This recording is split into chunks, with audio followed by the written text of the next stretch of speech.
हम इसका second part prove करने वाले हैं। सेकंड पार्ट के अंदर क्या है कि अगर बी यूनिट नहीं है तो ये वाली जो कंडीशन है ना D of A be greater than होगा डी ऑफ ए से, ये फुलफिल होगी।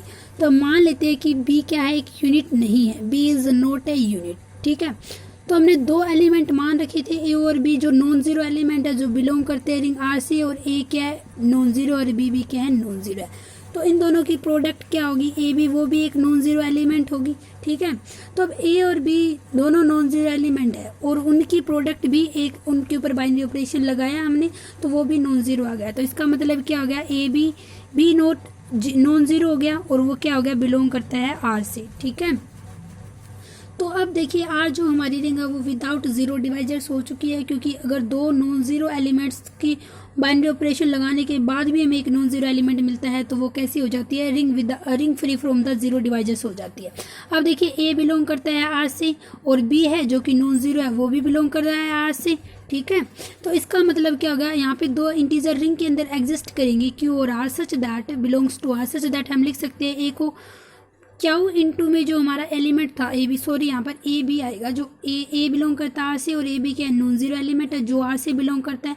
तो यूक्लिडियन रिंग की डेफिनेशन के अकॉर्डिंग दो इंटीजर क्यू और आर ऐसे एग्जिस्ट करेंगे हमारी जो यूक्लिडियन रिंग है आर वहाँ पे, सच दैट हम लिख सकते हैं ए को Q into A B plus में आर। ये by definition of Euclidean ring है। अब आर पे जो कंडीशंस होती है वो दो कंडीशंस होती है कि या तो आर जीरो के इक्वल है या फिर जो आर है वो यहाँ पे अगर डी ऑफ आर लगाए तो डी ऑफ ए बी से हमेशा लेस होगा, यानी कि वैल्यूएशन अगर आर पे लगाए तो वो लेस होगी डी ऑफ ए बी से। ए बी मीन्स दैट कि यहाँ पर जो अभी एलिमेंट होता है उससे लेस होगी। ठीक है, अब हम दोनों पॉसिबिलिटीज़ को चेक करते हैं कि अगर हम आर को जीरो मान के चले तो क्या होगा, अगर ये वाली कंडीशन मान के चले तो क्या होगा।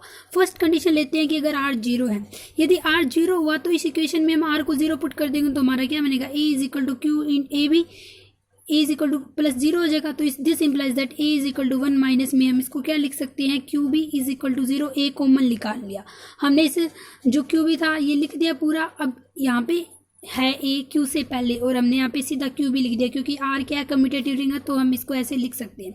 तो अब यहाँ पे दो पॉसिबिलिटी होती है, या तो आर जीरो होगा इक्वल टू जीरो होगा या फिर one minus B Q zero के इक्वल होगा।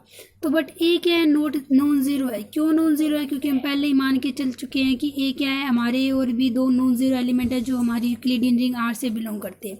तो इसका मतलब क्या हो गया, वन माइनस में क्यू भी जीरो होगा, वन माइनस क्यू भी जीरो, तो इसका मतलब क्या हो गया, क्यू इंटू में वी वन हो जाएगा।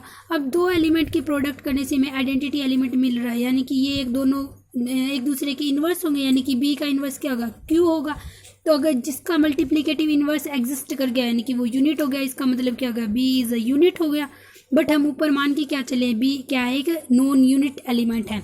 तो ये हमारी कॉन्ट्राडिक्शन आ गई। कॉन्ट्राडिक्शन आ गई मीन्स दैट कि आर जीरो के इक्वल पॉसिबल नहीं है, आर एक नॉन जीरो एलिमेंट है। तो अब हमारी ये वाली कंडीशन बचती है कि डी ऑफ आर जो है वो लेस होगा डी ऑफ ए बी से। अब हमारी ये कंडीशन हो गई है। अब हम ये लेके चलेंगे कि डी ऑफ आर क्या है, लेस देन है डी ऑफ ए बी के।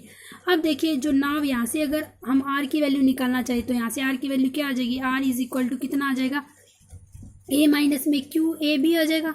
और यहाँ से फिर मैं ए कॉमन निकालूँ तो वन माइनस में क्यू भी लिख सकती हूँ। अब यहाँ पे दोनों साइड डी को ऑपरेट कर देंगे तो D of R is equal to हो जाएगा डी ऑफ ए इंटू में वन माइनस में क्यू भी हो जाएगा।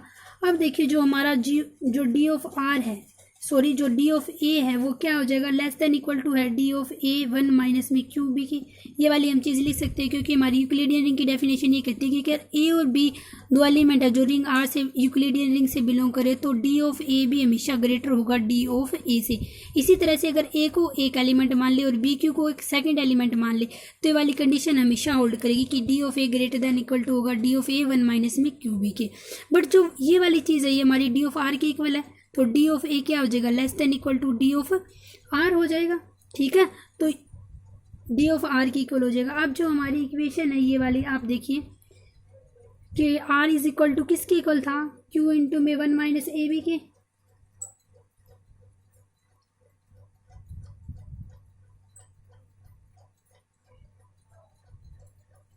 यहाँ से अगर हम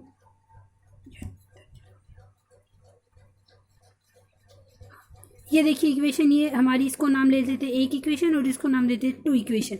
अब यहाँ से अगर हम कंक्लूड करें तो हमारा क्या निकल के आता है, ये तो कहती है डी ऑफ आर लेस होगा डी ऑफ ए बी से और यहाँ के अकॉर्डिंग आया D of A less than equal to होगा डी ऑफ ए बी से। तो इन दोनों से हम क्या कंक्लूड कर सकते हैं कि डी ऑफ ए बी जो है ना वो ग्रेटर होगा डी ऑफ ए सी। और यही हमें क्या है सेकंड पार्ट के अंदर प्रूव करना था कि अगर हमारी बी एक यूनिट नहीं है तो डी ऑफ ए बी हमेशा ग्रेटर देन होगा डी ऑफ ए से।